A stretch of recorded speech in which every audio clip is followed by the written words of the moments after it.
देशाच्या अर्थव्यवस्थेला सर्वात मोठा धोका कोणाकडून असेल तर तो बनावट चलनी नोटांपासून। देशांतर्गत गुन्हेगार असो किंवा सीमेपलीकडून भारतात दाखल होणारे आतंकवादी यांनी वेळोवेळी बनावट नोटा चलनात आणून भारतीय अर्थव्यवस्था खिळखिळी तर केलीच आहे, शिवाय आपले मनसुबेही साध्य केलेत। नाशिक पोलीस आयुक्तालयाच्या हद्दीत एकीकडे करन्सी नोट प्रेस आहे, ज्या माध्यमातून अधिकृत चलनी नोटा छापल्या जात आहेत, तर दुसरीकडे बनावट नोटा छापणाऱ्या टोळी कार्यरत असल्याचं वेळोवेळी उघडकीस आलंय।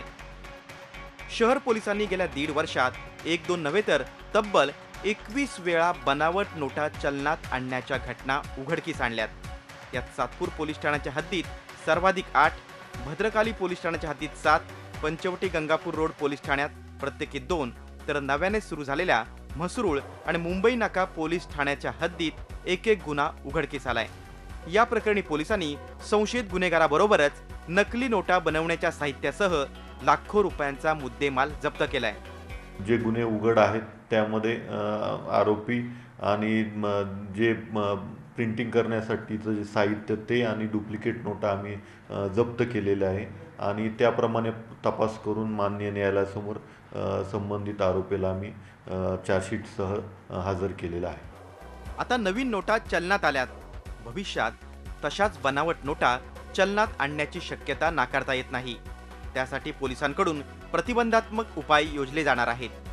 तसंच नागरिकांनीही नोटा हाताळताना अस्सलतेची खात्री करावी, जास्तीत जास्त कॅशलेस व्यवहार करावेत, असा सल्ला तज्ज्ञ देत आहेत। जिथे जिथे शक्य आहे त्या त्या ठिकाणी कॅश चालणार नाही आणि अकाउंट पे चेकने पैसे भरता येतील असं जर केलं तर देशातल्या चलनी नोटांच्या वापराचं प्रमाण कमी होईल आणि हे वापराचं प्रमाण कमी झालं की आपोआप खोट्या नोटांचं प्रमाण कमी होईल। जोपर्यंत नागरिक सतर्क राहणार नाहीत तोपर्यंत सरकारी मोहिमांना यश मिळणं शक्य नाही। म्हणूनच अर्थव्यवस्थेला लागलेली कीड दूर करण्यासाठी प्रत्येकानं सतर्क राहून खारीचा वाटा उचलण्याची आवश्यकता आहे। मुकुल कुलकर्णी, झी मीडिया, नाशिक। झी 24 तास रहा एक पाऊल पुढे।